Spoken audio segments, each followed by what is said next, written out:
जो कथा भागवत में भगवान के विषय में बताया जाता है। मैंने कहा वे झूठ बोलते हैं। अगर कोई इंसान बीमार होता है तो कहां जाएगा बोलो? राम मंदिर जाओगे या अस्पताल जाओगे? कहते हैं गाय का गोबर खाने से कैंसर ठीक होता है, तो बताओ भक्तों, इलाज के लिए विदेश क्यों जाते हो? समझो जरा। ये सब हम लोगों को भगवान के नाम पर गुमराह कर रखा है।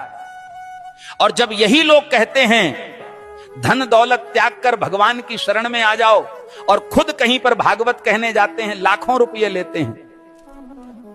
ये मायाजाल ही तो है। भगवान की शरण में जाने का मतलब यह थोड़ी है कि अपने शरीर का ध्यान छोड़ दो। जो शरीर भगवान ने दिया है उसकी सेवा भी तो ईश्वर सेवा है। जब बुखार आता है तब राम की जगह दवा ढूंढते हो। जब जीवन भर की परेशानी हो तब बाबा का झूठा गोबर इलाज क्यों बन जाता है?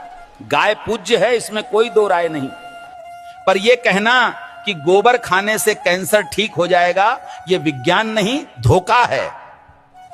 जो कथावाचक कहते हैं धन दौलत छोड़ दो, भगवान की शरण में आ जाओ, वो खुद लाखों के हवाई सफर करते हैं, एसी पंडाल में रुकते हैं और पाटीदारों से लिफाफा लेते हैं। तो त्याग हमें क्यों सिखाते हो?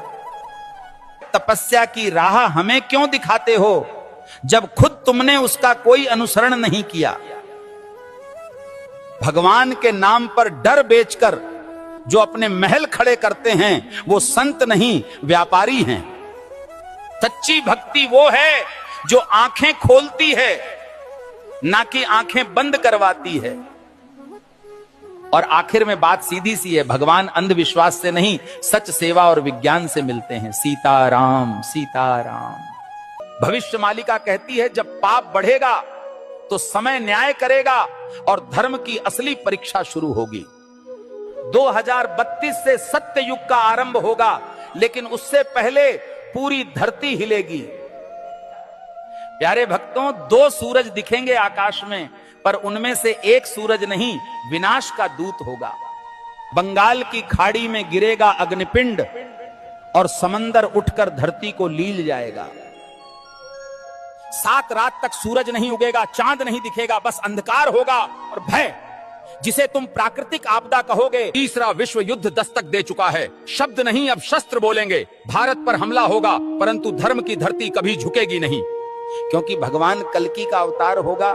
जो शरण में आएगा बच जाएगा, जो अभिमान में रहेगा मिट जाएगा। प्यारे भक्तों, भविष्य मालिका चेतावनी नहीं, ये वक्त की आवाज है। जो सुन लेगा वही कल को देख पाएगा। धर्म अब उपदेश से नहीं बचेगा, धर्म बचेगा तो तुम्हारे कर्म और श्रद्धा से। जो अब भी सो रहे हैं, समय उन्हें जगाएगा नहीं, बल्कि बहा देगा इतिहास की धूल में। अब भी समय है भक्तों, या तो धर्म के साथ खड़े हो जाओ या अधर्म के साथ डूब जाओ। कल सऊदी अरब में आयोजित मेरे सत्संग के दौरान एक भक्त ने मुझसे एक दुखद प्रश्न किया। भक्त ने प्रश्न किया, गुरुजी, क्या राखी बांधने से बड़ी बात यह नहीं कि हर औरत को बहन समझा जाए? अरे मूर्खों, राखी के धागे पर इज्जत की एक्टिंग करते हो और बाकी दिन उसी इज्जत को आंखों से नोचते हो। राखी का धागा इज्जत का प्रतीक है, पर नजरें ही इज्जत न दें तो वो धागा क्या करेगा? जो आज बहन कह रहे हैं, कल उसी जैसी स्त्री को घूरते हैं। यही विडंबना है। जिस दिन पुरुष की नजर नारी को सच में बहन समझने लगेगी, उस दिन हर बेटी, बहन, हर स्त्री सुरक्षित अनुभव करेगी। भाई कहे जाने से कोई बड़ा नहीं बनता, उसके विचारों और दृष्टिकोण में सम्मान हो, यही सच्ची मर्दानगी है। राखी की रस्म निभाना सरल है, पर नीयत की सफाई असली परीक्षा है। हे प्रभु, जो स्त्री को देखकर गंदे ख्याल लाता है वो कभी भाई नहीं बन सकता।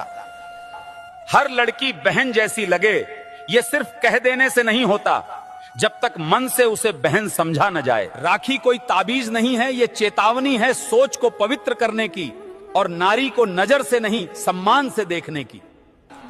जिस पुरुष की मर्दानगी किसी नारी की रक्षा न कर सके, वो राखी के धागे का भी हकदार नहीं होता। राम के भक्त हो या डर के गुलाम, शर्म करो। हनुमान जी ने रावण को जला दिया, तुम आंख फड़कने से कांपते हो। अगर आज हनुमान जी को कुछ कहना होता तो वो बोलते, मुझे तुम लोगों को अपना वंशज कहने में शर्म आ रही है। तुम्हारे यहां बड़ी से बड़ी कंपनी का सीईओ भी बिल्ली के रास्ता काटने पर अपना रास्ता बदल लेता है। वो पूछते, अरे तुम सीईओ ही हो ना या चूहे हो? वो बोलते, अरे एक बिल्ली से डर गए, हमने तो रावण को घर में घुसकर मारा था। वो समझाते, तुम विश्वगुरु बनोगे कैसे? 150 करोड़ हो लेकिन सभी डरे हुए हो।